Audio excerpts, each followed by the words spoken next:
Hello, আমার প্রিয় ছাত্রদের উদ্দেশ্যে বলছি।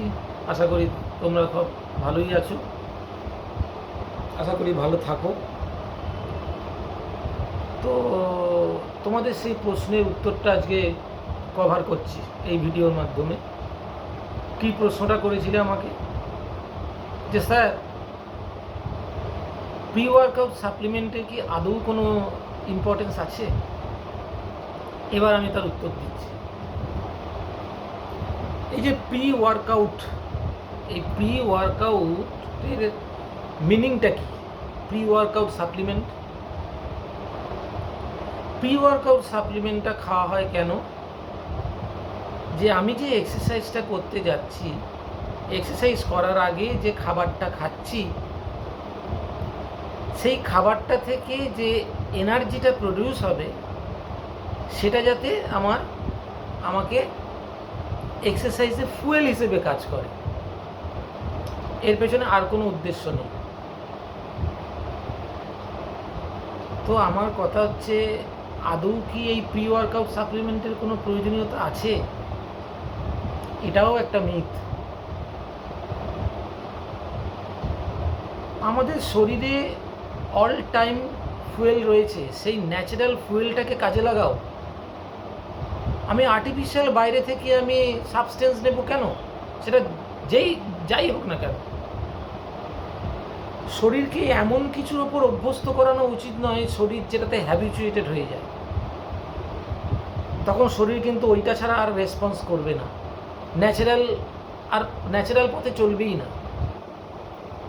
আমি আমার স্টুডেন্টদের সবসময় বলি, ন্যাচারাল থাকো, ন্যাচারালের উপর সব কিছু করো।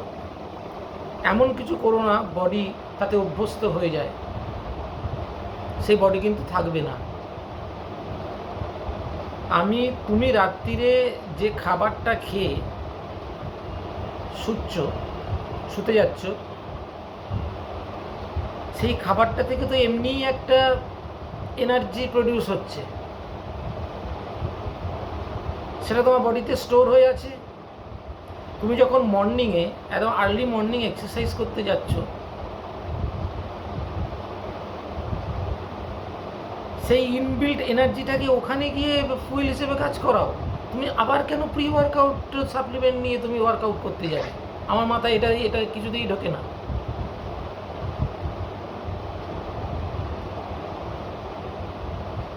বুঝতে পারছো আমি কি বলছি?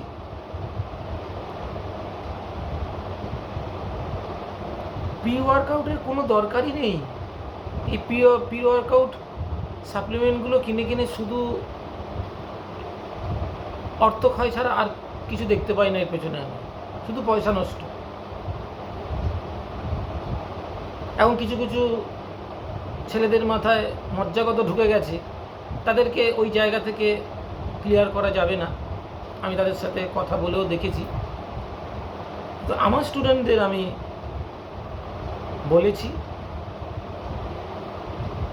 আবার বলছি, আমার কথা তারা শোনে, তারা ভালো এর ফিডব্যাকও পেয়েছে। আমি চাই না কাউকে মিসগাইড করতে। যেটা ধ্রুব সত্য সেটা আমি সবার কাছে তুলে ধরছি। এই যে প্রি ওয়ার্কআউটগুলো সবাই কিনছে, খাচ্ছে, এর মধ্যে কি রয়েছে কেউ জানে না। তোমার কাছেও কোনো প্রুফ নেই, আমার কাছেও কোনো প্রুফ নেই। কোথা থেকে কি মিক্স আপ হয়ে আসছে সেটা তুমি তোমার শরীরকে দিচ্ছ, এবং শরীর সেটাতে অভ্যস্ত হয়ে যাচ্ছে। এতে কি হয়, শরীরের ভেতরের যে মেকানিজম আছে সেটা ইমব্যালেন্স হয়ে যায়।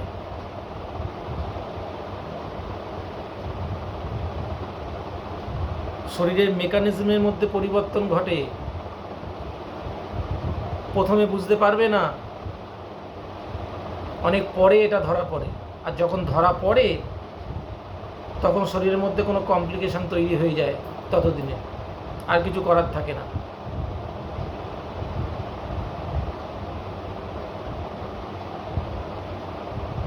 আমাদের বাঙালি ঘরে খাওয়া দাওয়ার মধ্যে যা দেখি, কার্ব আইটেমই বেশি থাকে। তো সাধারণত কার্বের মধ্যে থেকে এনার্জিটা বেশি প্রডিউস হয়। প্রোটিন ভিটামিনের কথা আলাদা, ওগুলো ছেড়ে দিলাম, ওই টপিক্স আমি এখন যাচ্ছি না, তাদের কাজ আলাদা। কার্বোহাইড্রেট এর কাজই হচ্ছে এনার্জি প্রডিউস করা। তো আমি যে রাত্রিরে যে মিলটা নিয়ে শুতে যাচ্ছি, সেই তো আমাকে পরের দিনকে এনার্জি দেবে। আর অত সকালে যখন আমি আর্লি মর্নিং ওয়ার্কআউট করতে যাচ্ছি, তখন আলাদা করে প্রি ওয়ার্কআউট মিল নেওয়া সম্ভব নয়, নেওয়া যায়ও না, আর সবাই নিতেও পারে না, সেটা বাস্তব নয়। কেউ অত সকালে মিল নিতে পারে না, সবার লাইফস্টাইল আলাদা। সকালে উঠে তুমি ধরো তুমি সকাল 6টার সময় তোমাকে ওয়ার্কআউট করতে যেতে হবে, তারপরেই এসে তুমি কাজে বেরোবে। তোমাকে কাজও করতে হবে, বডিকে ফিটও রাখতে হবে, সব কিছু মেনটেন করতে হবে। এই দিকে দেখতে গিয়ে কাজটাকে তো ওভারলুক করলে চলবে না, তাহলে তোমার কেরিয়ারে ক্ষতি হয়ে যাবে। তুমি তো কাজে বেরোনোর সময় তো খাবার খেয়ে যেতেই হবে, তাহলে আবার কেন আর্লি মর্নিং আমি খাবার নিতে যাব? ওভার হয়ে গেল। ওটা আমার পোস্ট ওয়ার্কআউট হিসেবে কাজ করবে। বেশি করে ফোকাস করো পোস্ট ওয়ার্কআউটটা যাতে ভালো থাকে, পোস্ট ওয়ার্কআউট মিল যেটা বলছি সেইটা। আর একজন ছেলের মাথায় তো ঢুকেই গেছে যে সাপ্লিমেন্ট ছাড়া নাকি জিমে ঢুকলে পরেই সাপ্লিমেন্ট দরকার, সাপ্লিমেন্ট ছাড়া নাকি বডি তৈরি করা যায় না। তারাও মিথের মধ্যে রয়েছে, অন্যকেও মিথের মধ্যে রাখতে চাইছে। তাদেরও নলেজের অভাব, যাকে বলছে সেও তার কথা বিশ্বাস করছে। আদৌ সত্যটাকে যাচাই করার কারুর হাতে সময় নেই। আর শর্টকাট, কারুর হাতে সময় নেই, সব শর্টকাটে যেতে চাইছে। যত শর্টকাটে বডি তৈরি করবে তত শর্টকাটে সেই বডি চলে যাবে, বেশি দিন থাকবে না, তোমার সাথে থাকবে না। আমার এত বছরের অভিজ্ঞতা তাহলে মিথ্যে হয়ে যাবে।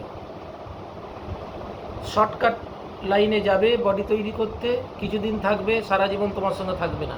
কিন্তু যে ন্যাচারালি নিজেকে তিল তিল করে আস্তে আস্তে করে তৈরি করবে, তার বডি কিন্তু একদম বুড়ো বয়স অবধি সাথ দিয়ে দেবে, সে সুস্থ থাকবে।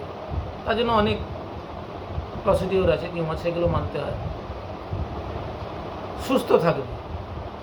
এই যে নিউ জেনারেশনের মধ্যে আমি দেখি যে একটা শর্টকাট রাস্তায় যাওয়া, তাদের হাতে ধৈর্যের অভাব। এই ধৈর্যের অভাব বলেই তারা কিন্তু ফিউচারে গিয়ে অনেক কমপ্লিকেশনের সম্মুখীন হয়।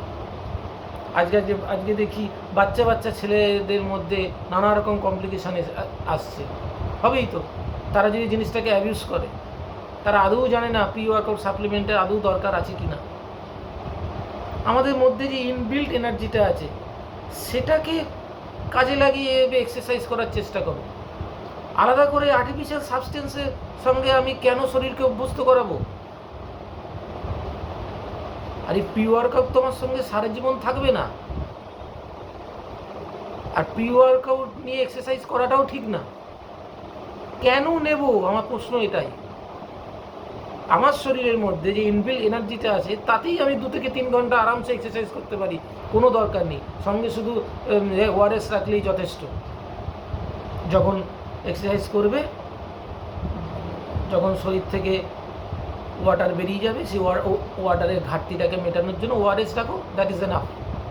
একটু করে ওআরএস গলা ভিজিয়ে ভিজিয়ে খাও আর এক্সারসাইজ করো, তাতেই দুর্দান্ত রেজাল্ট আসবে। এক্সারসাইজ করার পর যে মিলটা খাবে, সেইটাকে নিয়ে ভাবনা চিন্তা করে সেটা আমি ঠিক খাবার কোনটা দেব, এটা নিয়ে আমি আলাদা একটা ভিডিও করব। এতে আমি সেটা বলতে চাই না, বললে অনেক লেন্দি হয়ে যাবে। তো এটুকু তোমরা মনে রেখো, প্রি ওয়ার্কআউট সাপ্লিমেন্টের কোনো প্রয়োজন নেই। যারা প্রি ওয়ার্কআউট সাপ্লিমেন্ট নিয়ে এক্সারসাইজ করছে, তারা আদৌ জানে না তার শরীরের মধ্যে কতটা ইনবিল্ট এনার্জি রয়েছে। সে সেইটাকে দিয়ে অনেকটা দূর যেতে পারে, সে সেটাকে ইউজ করলো না, আগেই সে আর্টিফিশিয়াল সাবস্টেন্স শরীরে ঢুকিয়ে দিল। তার মানে শরীর যখনই দেখবে যে শরীর যখনই বাইরে থেকে সাবস্টেন্স আসছে, এটার উপরে অভ্যস্ত হয়ে যাবে, শরীর আর ন্যাচারাল